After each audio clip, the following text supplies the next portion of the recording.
Good morning. एक बार फिर से आप सभी का मेरे YouTube चैनल मैथ गुरु श्रीकांत पर स्वागत है। और अगर आप चैनल में नए हैं तो चैनल को सब्सक्राइब जरूर कर लीजिए। और आज हम देखने वाले हैं क्षेत्रफल के कुछ सवाल। तो सबसे पहले हम क्षेत्रफल को समझते हैं कि क्षेत्रफल हम किसे कहते हैं। तो क्षेत्रफल हम किसे कहते हैं? किसी आकृति की सतह जितनी जगह घेरती है उसे उस सतह का हम क्षेत्रफल कहते हैं। जैसे मान लीजिए अगर मेज की जो सतह है, टेबल की सतह, वह अगर 7 पुस्तकों से भर जाती है, पूरी तरह ढक जाती है, तो हम कहेंगे कि मेज की जो सतह है उसका क्षेत्रफल 7 पुस्तक है। यहाँ इकाई के रूप में हमने पुस्तक लिया है। और अब आते हैं हम सवाल पर कि आयत का क्षेत्रफल ज्ञात करो। शुरुआत हम आयत के क्षेत्रफल से कर रहे हैं और फिर आगे चलेंगे वर्ग का क्षेत्रफल। ठीक है, तो हमारे पास आयत की लंबाई है 17 सेंटीमीटर और चौड़ाई दिया गया है 13 सेंटीमीटर। तो इस सवाल को हम हल करना शुरू करते हैं। हल करने के लिए शुरुआत में हम लिखेंगे क्या दिया गया है। हमारे पास क्या दिया गया है यह सबसे पहले हम देखेंगे। तो क्या दिया गया है? सबसे पहले हमें दिया गया है आयत की लंबाई।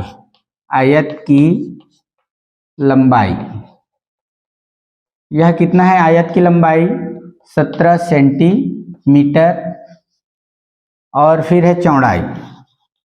आयत की चौड़ाई, आयत की चौड़ाई है 13 सेंटीमीटर। हमने जो सवाल हमें दिया गया है उसे लिख लिया कि आयत की लंबाई 17 सेंटीमीटर, आयत की चौड़ाई 13 सेंटीमीटर। इससे संबंधित आकृति भी हम बना लेते हैं। इससे सवाल को समझना बेहद आसान हो जाता है। यह हमने बनाया आयत, ABCD नाम दे देते हैं। इसकी लंबाई है 17 सेंटीमीटर और चौड़ाई है 13 सेंटीमीटर। ठीक है, यह हो गया एक आयत ABCD। अब आते हैं कि हमें मालूम करना क्या है। मालूम करना है आयत का क्षेत्रफल। तो अब आगे चलते हैं हम। आयत हमने नाम दिया है आयत ABCD का क्षेत्रफल। अब आपको फार्मूला पता ही होगा। आयत का जो क्षेत्रफल है उसका फार्मूला क्या है? फार्मूला है लंबाई गुणा चौड़ाई। यह है इसका फार्मूला, लंबाई गुणा चौड़ाई। हल कर लेते हैं।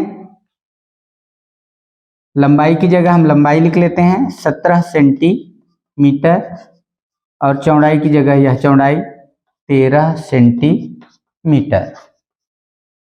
अब 17 सेंटीमीटर और 13 सेंटीमीटर का गुणा करते हैं। तो कुछ इस तरह से गुणा कर लीजिए। 13 सते 91, 1 9 बच गए और 13 एकम 13, 13 और 9 22, इतना होगा 221। तो हमें क्या मिला? 221। अब क्या होगा? क्योंकि क्षेत्रफल है, क्षेत्रफल की इकाई जो है वर्ग इकाई होता है, तो हमें जो इकाई है वह लिखना पड़ेगा वर्ग, और यहाँ चूंकि सेंटीमीटर है तो सेंटीमीटर। यह होगा आयत ABCD का क्षेत्रफल 221 वर्ग सेंटीमीटर। तो हम क्या कर रहे हैं? आयत का क्षेत्रफल निकालने के लिए साधारण सा सूत्र है लंबाई गुणा चौड़ाई का। लंबाई और चौड़ाई का गुणा कर दीजिए तो आपको क्षेत्रफल मिल जाएगा। चलिए एक दूसरा सवाल देखते हैं। और यहाँ सवाल कुछ अलग है, दशमलव का सवाल है। कभी कभी हमें लगता है कि इसको कैसे हल करें, कैसे हल करें, नहीं, सवाल इसी तरह से हल करना है। आपने दशमलव का गुणा सीखा है। तो शुरुआत करते हैं, फिर आगे देखेंगे। लिखेंगे दिया गया है। क्या दिया गया है देख लेते हैं। यहाँ भी वही चीजें हैं, उसे सिस्टम से लिखते चलते हैं। आयत की लंबाई, आयत की लंबाई कितना है? लंबाई है 8.5 मीटर। अब देखिए यहाँ जो इकाई है वह मीटर है, ठीक है। आयत की चौड़ाई, चौड़ाई क्या है हमारे पास, देखते हैं 3.5 मीटर। क्या इससे हम एक आयत बना सकते हैं? बना सकते हैं। तो वह आकृति भी बना लेते हैं कुछ इस तरह से। नाम दे देते हैं PQRS और इसकी लंबाई है 8.5 मीटर और चौड़ाई है 3.5 मीटर। यह अब क्या करना है, अब हमें मालूम क्या करना है, आयत का क्षेत्रफल। तो चलिए क्षेत्रफल का सूत्र लगाते हैं।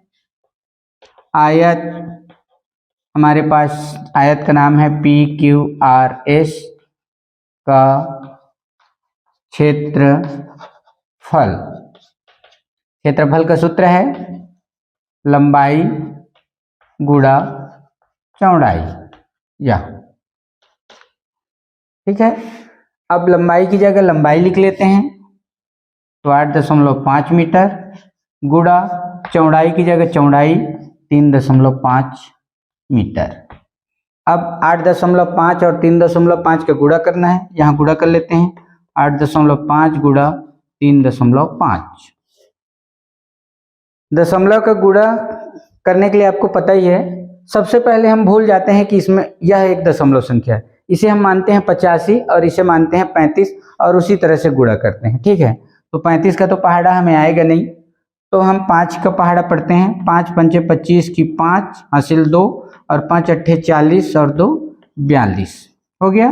फिर 3 का पढ़ने से पहले शून्य लगाएंगे नीचे इकाई में। फिर 3 पंचे 15 की 5 हासिल 1 और 3 अट्ठे 24 1 25 जोड़ लीजिए।